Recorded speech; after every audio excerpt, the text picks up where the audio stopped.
નમસ્તે વિદ્યાર્થી મિત્રો, NE જીરુવાલા પ્રાથમિક શાળાના લર્નિંગ ક્લાસમાં આપનું હાર્દિક સ્વાગત છે. વિદ્યાર્થી મિત્રો, આજે આપણે ધોરણ 8 સામાજિક વિજ્ઞાન વિષયમાં પાઠ બીજો ભારતમાં બ્રિટિશ શાસન ઈસવીસન 1757થી ઈસવીસન 1857 જોઈશું. વિદ્યાર્થી મિત્રો, આપણને ખબર છે કે આપણા ભારતમાં અંગ્રેજો આવ્યા હતા અને એમણે પૂરા અહીંયા આગળ 1757થી 1857 એટલે કે પૂરા 100 વર્ષ જે શાસન કર્યું તે તમને આ પાઠમાં બતાવ્યું છે. પ્લાસીના યુદ્ધ પછી મીર જાફરને હટાવીને અંગ્રેજોએ મીર કાસિમને નવાબ બનાવ્યો, પણ તેના શાસનમાં બંગાળમાં કરમુક્ત ખાનગી વેપાર કરવાની બાબતમાં અંગ્રેજોને તેની સામે વાંકું પડ્યું.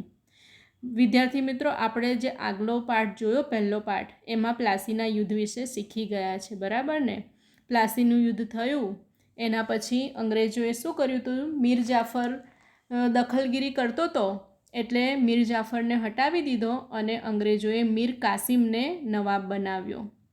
મીર કાસિમને રાજા તો બનાવી દીધો, પણ પછી શું થયું? તેની સાથે પણ અંગ્રેજોને ફાવ્યું નહીં, કારણ કે બંગાળનું જે શાસન હતું તેમાં કરમુક્ત ખાનગી વેપાર કરવાની બાબતમાં અંગ્રેજોને મીર કાસિમ સાથે પણ વાંકું પડે છે. એટલે શું થાય છે કે અંગ્રેજોએ મીર કાસિમની સાથે યુદ્ધ કર્યું અને એ વખતે જે બક્સરનું યુદ્ધ હતું, આ યુદ્ધમાં અંગ્રેજોની જીત થાય છે. ત્યારબાદ ક્લાઇવે અવધના નવાબ અને મુઘલ બાદશાહ સાથે સંધિ કરી અને એ સંધિ કેવી કરી હતી? તો આ સંધિ મુજબ અવધના નવાબે કંપનીને 50 લાખ રૂપિયા આપવાનું સ્વીકાર્યું અને મુઘલ બાદશાહ શાહ આલમ બીજાને કંપની વાર્ષિક 26 લાખની ખંડણી આપે. આવી સંધિ એ વખતે કરી હતી રોબર્ટ ક્લાઇવે અવધના નવાબ સાથે. એટલે વિચાર કરો વિદ્યાર્થી મિત્રો, એ વખતે 50 લાખ એટલે કેટલા બધા કહેવાય. છતાં પણ એ મુઘલ બાદશાહે અને અવધના નવાબ સાથે રોબર્ટ ક્લાઇવે આવી સંધિ કરી હતી અને એના બદલામાં બંગાળ, બિહાર અને ઓડિશાની દીવાની સત્તા આપવાની હતી. દીવાની સત્તા એટલે કે મહેસૂલ ઉઘરાવવાની સત્તા. 12 ઓગસ્ટ 1765માં ઈસ્ટ ઇન્ડિયા કંપનીને મુઘલ બાદશાહે બંગાળની દીવાની સત્તા આપી અને અંગ્રેજોની ભારતમાં રાજકીય સત્તા શરૂ થઈ. એટલે કે 12મી ઓગસ્ટ 1765માં મુઘલ બાદશાહ જે હતો તેણે દીવાની સત્તા આપી દીધી, કર ઉઘરાવવાની સત્તા આપી દીધી. એટલે અંગ્રેજોનું ભારતમાં રાજકીય શાસન પણ શરૂ થઈ ગયું. હવે વિદ્યાર્થી મિત્રો, તમને અહીંયા આગળ જે ફોટો આપેલો છે તે કોર્નવોલિસનો ફોટો આપેલો છે અને તમને જાણવું ગમશે કે અંગ્રેજોએ કંપનીની આવકમાં વધારો કરવા ઈસવીસન 1772માં બંગાળમાં એક નવી વ્યવસ્થા દાખલ કરી, જેમાં જમીન મહેસૂલ વસૂલ કરવા માટે ઇજારદારો સાથે કરાર કરવામાં આવતા. જે બોલીમાં વધુ રકમ આપે તેને મહેસૂલ ઉઘરાવવાનો ઇજારો આપવામાં આવતો હતો. જુઓ, અંગ્રેજોએ કેવી વ્યવસ્થા દાખલ કરી હતી કે જમીન મહેસૂલ વસૂલ કરવા માટે કરાર કરવામાં આવે ઇજારદારો પાસે અને એમાં શું કરવાનું હતું? બોલી લગાવતા હતા.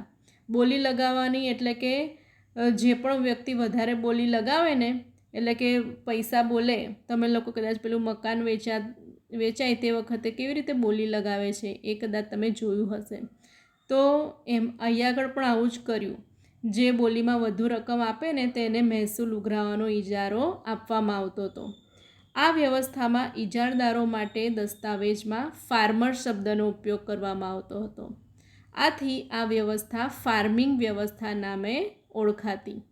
આ વ્યવસ્થામાં ઇજારદારોનું એકમાત્ર ધ્યેય વધુ આવક ઊભી કરવાનું હોવાથી ખેડૂતોનું શોષણ થતું. જ્યારે આ પ્રથા અસહ્ય બની ત્યારે તેમાં સુધારો લાવવા માટે ભારતમાં ગવર્નર જનરલ તરીકે કોર્નવોલિસની નિમણૂક કરવામાં આવી. આ જે ફોટો દેખાય છે કોર્નવોલિસનો, તેની નિમણૂક ગવર્નર જનરલ તરીકે કરવામાં આવે છે. હવે આપણે જોઈશું કાયમી જમાબંધી. કોર્નવોલિસ ગવર્નર જનરલ હતો ત્યારે ઈસવીસન 1793માં ભારતમાં કાયમી જમાબંધી દાખલ કરવામાં આવી. જેમાં શું હતું કે એમાં એક નંબર એવું હતું કે જમીનદારને જમીનના અને જમીન મહેસૂલના હક આપવામાં આવ્યા. તેમણે સરકારના એજન્ટ તરીકે કામ કરવાનું હતું. એટલે કે જમીનના અને જમીન મહેસૂલના હક આપી દીધા જેની જમીન હોય તેને. બીજો એમાં શું હતું કે જમીનદારે જમીન મહેસૂલના 9 ભાગ સરકારને જમા કરાવવા અને 10મો ભાગ મહેનતાણા તરીકે રાખવામાં આવતો હતો. આ 2 શરતો એમાં હતી. આ પદ્ધતિમાં ખેડૂતોનું શોષણ થતું હતું, કારણ કે તેને નિશ્ચિત કરેલું મહેસૂલ જમીનદારને આપવું પડતું. જમીનદાર તેના ઉપર જુલમ કરીને પણ મહેસૂલ વસૂલ કરતો. જમીનદારે દર વર્ષે નિશ્ચિત કરાર મુજબની રકમ સરકારમાં જમા કરાવવી પડતી. તેમ છતાં કાયમી જમાબંધી જમીનદારોની તરફદારી કરતી હતી. જો વિદ્યાર્થી મિત્રો, આમાં ખેડૂતોનું શોષણ કેવી રીતે થતું હતું? તો જે નિશ્ચિત કરેલું મહેસૂલ હોય તે જમીનદારને આપી જ દેવું પડે, ભલે ખેતી થઈ હોય કે ના ખેતી થઈ હોય. હવે ખેતી ના થઈ હોય તો પછી મહેસૂલ ખેડૂત ક્યાંથી લાવે? છતાં પણ આ પદ્ધતિમાં એવું જ હતું કે જે નિશ્ચિત કરેલું મહેસૂલ હોય તે જમીનદારને આપી દેવું પડતું હતું. એટલે આવી રીતે શું થાય કે દર વર્ષે સરકારમાં તો જે રકમ હોય તે જમા થઈ જ જાય, ભલે ખેતી સારી થઈ હોય કે ના થઈ હોય. એટલે આમાં શું થતું હતું કે જમીનદારોની પણ તરફદારી કરાતી હતી. અને શરૂઆતમાં જમીનદારોએ થોડું સહન કરીને નક્કી કર્યા મુજબનું મહેસૂલ આપવું પડ્યું. જે મહેસૂલ ના ભરી શક્યા તેમની જમીન જપ્ત થઈ, પણ પાછળથી જમીનદારો જમીન ખરીદવા લાગ્યા. એટલે આમાં શું થયું કે જે મહેસૂલ ના ભરે ને તેની જમીન જપ્ત પણ થઈ જતી હતી, પણ પાછળથી શું થયું કે જમીનદારો એ જમીન ખરીદવા લાગ્યા. સરકારને ખેડૂતોના વિકાસમાં રસ ન હતો. પરિણામે બંગાળમાં ખેડૂતોના ઘણા વિદ્રોહો થયા અને અન્ન ભંડાર તરીકે ઓળખાતું બંગાળ કંગાળ બની ગયું. સરકારને તો ફક્ત પૈસા કમાવામાં જ રસ હતો. એને ખેડૂતોનો વિકાસ થાય છે, ખેતી કેવી થાય છે, કશી જ બાબતમાં રસ ન હતો. એટલે આના લીધે શું થયું કે જે બંગાળ છે એ બંગાળ પહેલાં તો અન્નના ભંડાર તરીકે ઓળખાતું હતું. ખૂબ બધું અનાજ સરસ પાકતું હતું ત્યાં આગળ. પણ શું થાય છે કે ખેડૂતોના ઘણા વિદ્રોહો થયા, એટલે કે ખેડૂતોને અસંતોષ થયો અને આવી રીતે ખેડૂતોની ખેતી પણ પડી ભાંગી અને બંગાળ કેવું બની ગયું? કંગાળ બની ગયું. હવે આપણે જોઈશું રૈયતવારી પદ્ધતિ. 19મી સદીની શરૂઆતમાં ઈસવીસન 1820માં મુંબઈ અને મદ્રાસ એટલે કે ચેન્નઈમાં પ્રાંતોમાં રૈયતવાળી પદ્ધતિ લાગુ કરવામાં આવી. હવે આ રૈયતવાળી જે પદ્ધતિ હતી તે એ કોણે લાગુ કરી હતી? થોમસ મુનરોએ. જો તમને અહીં આગળ ચિત્રમાં જે દેખાય છે તે થોમસ મુનરો છે. અને તે સમયે આ થોમસ મુનરો હતા તે ચેન્નઈના ગવર્નર હતા. આ પદ્ધતિમાં જમીન ખેડનારને જમીનનો માલિક બનાવવામાં આવ્યો હતો. સરકારની શરત મુજબ ખેડૂતે જમીન મહેસૂલ ચૂકવવાનું હતું. આ પ્રથાથી જમીનની માલિકી હકનો કોઈ ફાયદો ન થતો, કારણ કે જો જે જમીન ખેડે તેને માલિક તો બનાવી દે, પણ પાછું જમીન મહેસૂલ તો ચૂકવવાનું જ હોય છે, ચૂકવવાનું જ થતું હતું. અને આ હકનો કોઈ ફાયદો ન થયો. તેના કારણો આ મુજબ છે. એમાં પહેલું કારણ છે કે જમીનનું વધારે પડતું મહેસૂલ, ખૂબ બધું મહેસૂલ કર આપવો પડતો હતો. અને બીજું શું છે કે સરકાર ઈચ્છે ત્યારે જમીન મહેસૂલમાં વધારો કરવાનો હક ધરાવતી હતી. એટલે કે પહેલેથી જમીન મહેસૂલ તો વધારે જ આપતા હતા, આપવું પડતું હતું, પણ આમ છતાં પણ જો સરકાર ઈચ્છે તો એનાથી પણ વધારે જમીન મહેસૂલ લઈ શકતી હતી.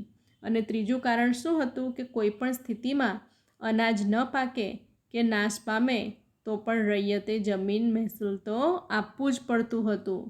તમને આગળ કહ્યું તેમ જ કે ભલે કોઈક વાર વરસાદ સારો ના થયો હોય તો અનાજ ના પણ પાકે, કે ઘણીવાર ખૂબ બધો વરસાદ થાય તો અનાજ નાશ પણ પામે અતિવૃષ્ટિ થાય તો. તેમ છતાં પણ રૈયતે તો શું કરવું પડતું હતું? મહેસૂલ તો આપવું જ પડતું હતું, જમીન મહેસૂલ, પાક પાકે કે ન પાકે. એના પછી છે મહાલવારી પદ્ધતિ. મહાલવારી પદ્ધતિનો અમલ ઉત્તર પશ્ચિમ પ્રાંત અને મધ્ય ભારતના કેટલાક પ્રદેશોમાં થયો હતો. હોલ્ટ મેકેન્ઝી નામના અંગ્રેજ અધિકારીએ ઈસવીસન 1822માં મહાલવારી પદ્ધતિ દાખલ કરી હતી. બ્રિટિશ મહેસૂલી દફતરમાં ગ્રામ અથવા ગ્રામના સમૂહ માટે મહાલ શબ્દ પ્રયોગ થયો હતો. એટલે આ મહાલવારી પદ્ધતિ કઈથી નામ આવ્યું છે? તો જે ગામ હતું ને એ ગામ માટે આ લોકો મહાલ શબ્દ એ વખતે વાપરતા હતા. મહાલનું એકમ ગ્રામ અથવા ગ્રામનો સમૂહ હતો. આ પ્રથા અનુસાર મહેસૂલનું એકમ ખેડૂતનું ખેતર નહીં પણ સમગ્ર ગ્રામ કે ગ્રામની જમીનના સમૂહનો સમાવેશ થતો હતો. એટલે કે આખી એક ખેડૂતનું એકલું ખેતર જ નહીં પણ આખી જે જમીનનો સમૂહ હોય તેનો સમાવેશ આ પ્રથામાં થતો હતો. આ પદ્ધતિમાં ગામનું સર્વેક્ષણ કરી ખેતર અથવા ખેતરોના ઉત્પાદનની આવક વગેરે ધ્યાનમાં લઈ જમીન મહેસૂલ નક્કી કરવામાં આવતું હતું. આથી આ પદ્ધતિ મહાલવારી પદ્ધતિ તરીકે ઓળખાય. એટલે કે આમાં શું કરે કે પહેલાં તો ગામનું સર્વેક્ષણ નિરીક્ષણ કરે અને પછી ખેતરના ઉત્પાદનની આવકને આ બધું ધ્યાનમાં લે અને એની ઉપરથી જમીન મહેસૂલ નક્કી કરવામાં આવતું હતું. જમીન મહેસૂલ વસૂલ કરવાની જવાબદારી ગામના મુખીને સોંપવામાં આવતી હતી. એટલે કે સરપંચ જે હતો એ સરપંચને મુખીને જવાબદારી સોંપી હતી મહેસૂલ વસૂલ કરવાની. અંગ્રેજોએ પરંપરાથી ચાલી આવતી જમીન વ્યવસ્થામાં મૂળભૂત ફેરફારો કર્યા. પરિણામે ભારતીય ગામોની સ્થિરતા, સ્વાયત્તતા અને સાતત્ય છિન્ન ભિન્ન થયા. એટલે કે પહેલા સમયમાં જે જૂની પદ્ધતિ ચાલી આવતી હતી પરંપરાથી ભારતમાં, એ અંગ્રેજોએ શું કર્યું કે એમાં ફેરફારો કરી દીધા.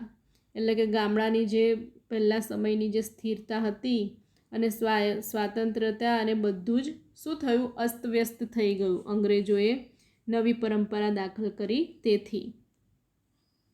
વિદ્યાર્થી મિત્રો, તમને જાણવું ગમશે કે ઈસવીસન 1765માં બંગાળમાં દીવાની સત્તા પ્રાપ્ત કર્યા પછી કંપનીએ તેના કર્મચારીઓ પાસે બંગાળની વાર્ષિક ઉપજની માહિતી એકઠી કરાવી.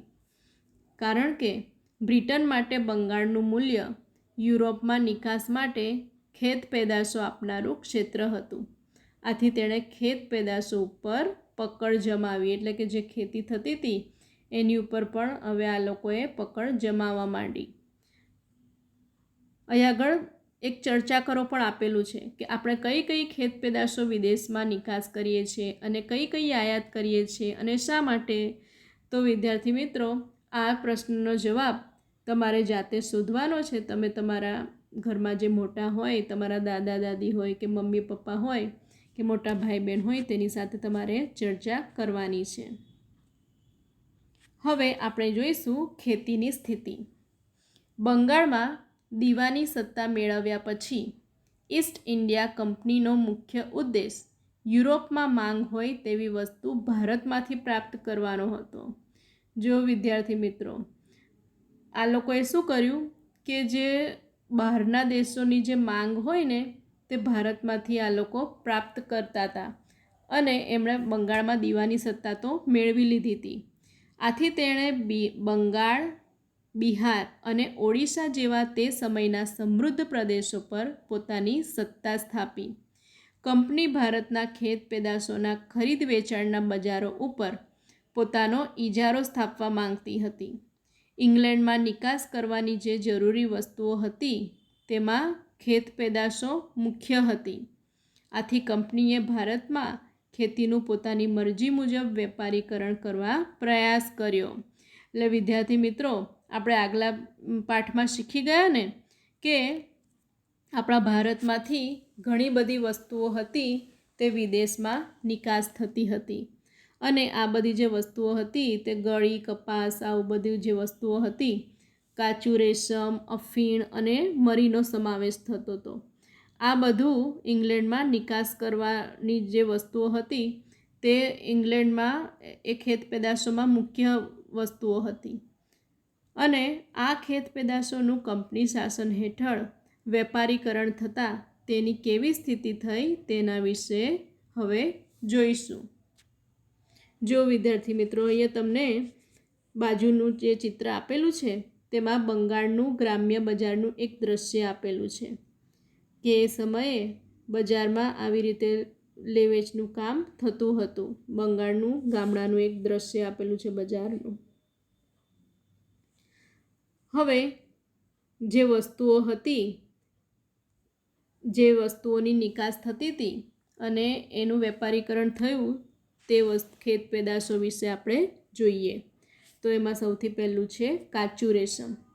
18મી સદીના સમયગાળા દરમિયાન ઇંગ્લેન્ડમાં કાચું રેશમ સ્પેન અને ઇટાલીમાંથી આવતું હતું. જો બંગાળમાં થતું રેશમ હાથમાં આવી જાય તો બ્રિટનને સ્પેન અને ઇટાલી ઉપર નિર્ભર રહેવું ના પડે. એટલે એ 18મી સદી વખતે શું હતું કે ઇંગ્લેન્ડમાં જે કાચું રેશમ હતું તે સ્પેન અને ઇટાલીમાંથી આવતું હતું. હવે આપણા ભારતમાં પણ કાચું રેશમ થતું હતું અને ભારતમાં કાચું રેશમ ક્યાં થતું હતું? તો બંગાળમાં. જો ભારતનું બંગાળમાંથી જે કાચું રેશમ હતું તે ઇંગ્લેન્ડમાં જાય તો આ લોકોએ બ્રિટન અને સ્પેન પર આધાર ના રાખવો પડે. બ્રિટને સ્પેન અને ઇટાલી ઉપર આધાર ના રાખવો પડે. આથી કંપનીએ શું કર્યું? ગમે તેમ કરીને ખેડૂતો ઉપર જુલમ ગુજાર્યો. ભારતના જે બંગાળના ખેડૂતો હતા તેમની પર જુલમ ગુજારીને પણ 19મી સદીના અંત સુધી ભારતમાંથી નિકાસ થતા રેશમ ઉપર પોતાની સત્તા સ્થાપી દીધી. એટલે આવી રીતે એ લોકોએ પોતાની મરજી ચલાવી કે ભારતમાંથી જે રેશમ થાય છે ભારતમાં તે ક્યાં મોકલવું તે એમાં પોતાની સત્તા સ્થાપી દીધી. હવે જે બીજી ખેત પેદાશ છે તે છે ગળી. ગળી એ રંગકામમાં વપરાતું દ્રવ્ય હતું. તેનો છોડ ગરમ પ્રદેશમાં થાય છે. તેની મોટી માંગ હતી. વિદ્યાર્થી મિત્રો, તમે જાણતા હશો કે ગળી એ શું હોય છે? તો તમે જે સફેદ કપડાં હોય છે એ સફેદ કપડામાં જે ઘાટો ગળીનો રંગ કરીએ છીએ કે જેનાથી કપડામાં ગળી કલર થાય છે. તો આ ગળી એ રંગકામમાં વપરાતું દ્રવ્ય હતું અને કાપડ ઉપર ભારતની ગળીનો રંગ ચમકતો હોય તે રીતે ઉપસતો હતો. આવો રંગ અન્ય ગળીથી ઉપસતો ન હતો. એટલે કે જે ભારતની ગળી હતી ને તેનો રંગ ખૂબ જ સરસ આવતો હતો. એ સફેદ કાપડમાં એનો રંગ ચમકતો હતો. જ્યારે બીજી જગ્યાએથી જે ગળી આવતી હતી તેમાં એટલો બધો રંગ ઉપસતો ન હતો. તેનો ઉપયોગ સુતરાઉ કાપડને રંગવામાં થતો હતો. સુતરાઉ કાપડ હોય તે સફેદ કલરનું હોય, કપાસમાંથી બનાવેલું હોય, તેને રંગવા માટે આ ગળી વપરાતી હતી. ઈસવીસન 1790 સુધી યુરોપિયન દેશો ગળીનો પુરવઠો કેરેબિયન દેશોમાંથી મેળવતા હતા. પરંતુ તેનું ઉત્પાદન ઘટવાથી ભારતીય ગળીની માંગ વધવા લાગી. એટલે કે 1790 સુધી તો ગળી કેરેબિયન દેશોમાંથી આવતી હતી, પણ પછી શું થયું કે કેરેબિયન દેશોમાં પણ આનું ગળીનું ઉત્પાદન ઘટી ગયું. એટલે હવે ભારતીય ગળીની માંગ વધી. આથી અંગ્રેજો ભારતમાં પોતાની હકૂમત હેઠળના પ્રદેશોમાં યુરોપિયનોને વસાવી ગળીનું ઉત્પાદન કરવા માંડ્યા. એટલે કે અંગ્રેજોએ ભારતમાં જે પ્રદેશો જીત્યા હતા અને જેમાં પોતાનું રાજ સ્થાપ્યું હતું તેમાં આ લોકોએ શું કરવા માંડ્યું કે ગળીનું ઉત્પાદન કરે છે, અંગ્રેજો કરાવે છે. ભારતમાં ગળીના ઉત્પાદનની બે પ્રથા હતી. જો ગળીનું ઉત્પાદન કરવાની પણ બે પ્રથા હતી. એમાં પહેલી છે નીજ અને બીજી છે રૈયતી. હવે નીજ પ્રથામાં શું થતું હતું? તો આ પ્રથામાં ઉત્પાદકો પોતાના જ હળ, બળદ તથા ઓજારોનો ઉપયોગ કરી ખેતી કરતા હતા. નીજ એટલે કે પોતાનું. એટલે આમાં બધી વસ્તુઓ પોતાની જ વાપરતા હતા. છોડ તૈયાર થાય ત્યારે કાપીને કાચો માલ કારખાનામાં પહોંચાડવામાં આવતો હતો. જ્યારે રૈયતી પ્રથામાં શું હતું કે ખેડૂત પોતાની જમીન પર ગળીનું વાવેતર કરતો અને તે તૈયાર થાય ત્યારે બાંધ્યા ભાવે કારખાનેદારને વેચતો હતો. એટલે કે જે બાંધેલો ભાવ હોય એ ભાવે કારખાનેદારને ગળીનું પાક વેચી દેતો હતો. આ પદ્ધતિમાં કારખાનેદાર ખેડૂતને લોન ધીરતો હતો અને મોટા ભાગનું જે ઉત્પાદન હતું તે આ પ્રથાથી થતું હતું. જો વિદ્યાર્થી મિત્રો તમને અહીંયા આગળ ચિત્રમાં દેખાય છે, એમાં પહેલું ચિત્ર છે કે ગળીના કારખાનામાં લઈ જતા નીલના છોડનું એક દ્રશ્ય છે. જુઓ, પહેલાં ચિત્રમાં ગામડાનું દ્રશ્ય દેખાય છે અને બળદગાડામાં એ નીલનો છોડ લઈ જાય છે. અને બીજા નંબરનું જે બાજુનું ચિત્ર છે તેમાં ગળીના ખેતર પાસે કારખાનાનું એક દ્રશ્ય છે. જો પેલો ધુમાડો નીકળે છે તે કારખાનું છે અને એ ગળીના ખેતર પાસે આવેલું છે. હવે શું થયું કે આ ગળીના ઉત્પાદકોને વધુ લાભદાયક હતું. એક તો તેનો ભાવ નીચા બાંધવામાં આવતા અને ખેડૂતને તેનું વાવેતર કરવા મજબૂર કરવામાં આવતો. જો ખેડૂત ઇનકાર કરે, ખેડૂત ના પાડે ને, તો તેની પર જુલમ કરવામાં આવતો અને તેના પાકનો નાશ કરવામાં આવતો હતો. અંગ્રેજો કેટલું બધું જુલમ ગુજારતા હતા વિદ્યાર્થી મિત્રો. આના પરથી આપણને ખબર પડે છે કે જો ખેડૂત ના પાડે ને વાવેતર કરવાનું, તો ખેડૂતના પાકનો જે પાક થયો હોય ને એને નાશ કરે, સળગાઈ મૂકે ને એવું કરતા હતા અંગ્રેજો. ખેડૂતો પર ઉત્પાદકોની ધાક જાળવી રાખવા કંપનીના મળતિયાઓ અનેક પ્રકારની ગેરરીતિઓ આચરતા હતા. એટલે કે આ લોકો શું કરે કે ખેડૂતોને હંમેશા ડરાયેલા જ રાખતા હતા અને ડર જાળવી રાખવા માટે એ લોકોએ શું કર્યું હતું કે અમુક મળતિયાઓ, એટલે કે એ અંગ્રેજોના જ માણસો હોય, એ લોકો શું કરે કે ઘણી બધી ખોટી રીતે ગેરરીતિઓ આચરે, ખોટા હિસાબો રાખે, તેમજ ખેડૂત પાસે ફરજિયાત વાવેતર કરાવતા. કંપનીના શાસકો, તેના અમલદારો, ગળીના ઉત્પાદકો એકબીજા સાથે મળેલા હતા, એટલે ખેડૂતોની કોઈ જ ફરિયાદ સાંભળવામાં આવતી ન હતી. આ અસંતોષના કારણે ઈસવીસન 1859 અને 60માં વ્યાપક પ્રમાણમાં ગળીના રમખાણો થયા. એટલે એ વખતે ખેડૂતો પર એટલું બધું જુલમ ગુજારતા હતા. ખેડૂતોને મજબૂર કરીને પાક તો ઉગાડવામાં આવતો હતો, પણ આ લોકો વચ્ચે મળતિયાઓ હતા તે ખૂબ ગેરરીતિઓ આચરે.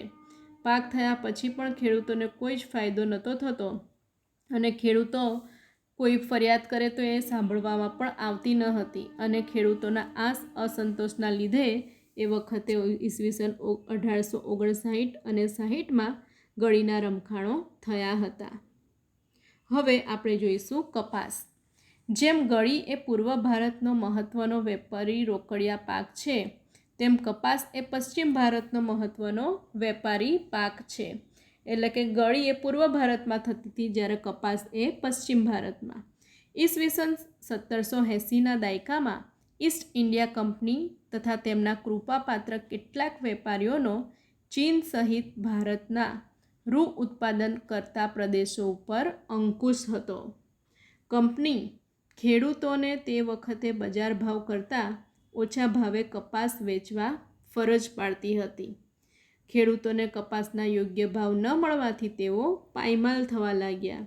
એટલે આ લોકો શું કરે કે આપણા ભારતના જે ખેડૂતો હતા એ રૂ ઉત્પાદન એની ઉપર પણ ઈસ્ટ ઇન્ડિયા કંપનીનો જે રૂ ઉત્પાદન કરતા પ્રદેશો હતો તેની પર ઈસ્ટ ઇન્ડિયા કંપનીનો અંકુશ હતો. તેઓ શું કરે કે ખેડૂતોને બજાર ભાવ કરતાં ઓછા ભાવે કપાસ વેચવાની ફરજ પાડતા હતા અને આના લીધે ખેડૂતો ખેતી તો કરે પણ તેમને યોગ્ય ભાવ ન મળવાથી તેઓ પાયમાલ થવા માંડ્યા. આ સિવાય તે સમયે ભારતમાં શેરડી, ચા, અફીણ, મરી અને ગરમ મસાલા પણ મહત્ત્વના વેપારી પાકો હતા. અંગ્રેજો આ પાકોને નીચા ભાવે ખરીદવા પોતાની રાજકીય સત્તાનો દુરુપયોગ કરતા હતા. ખેડૂતોને વાવેતર માટે અગાઉથી ધિરાણ આપવામાં આવતું. ખેડૂતો દેવાદાર બન્યા પછી તેમની પાસેથી નીચા ભાવે વેપારી પાકો ખરીદવામાં આવતા. જો આ લોકો શું કરે કે ખેડૂતો અનાજ વાવે એ માટે બી માટે આ લોકોને ધિરાણ આપે, એટલે કે પૈસા આપે.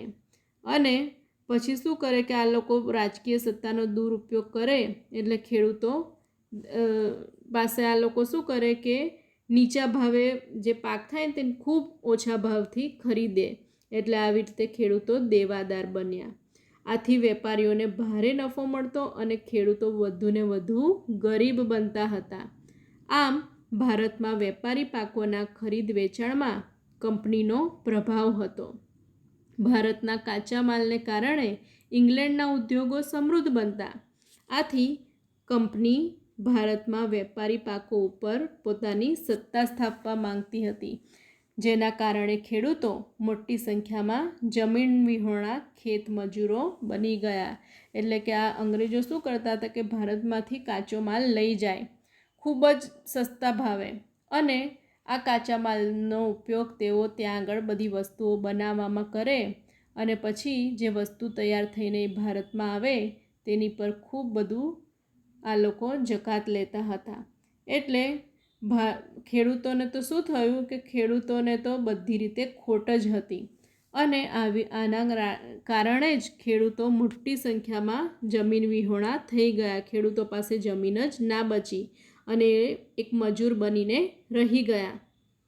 તો વિદ્યાર્થી મિત્રો, આપણે આ પાક સુધીનું જ આજે જોઈશું. બાકીનો પાઠ આવતા વિડીયોમાં જોઈશું. નમસ્તે.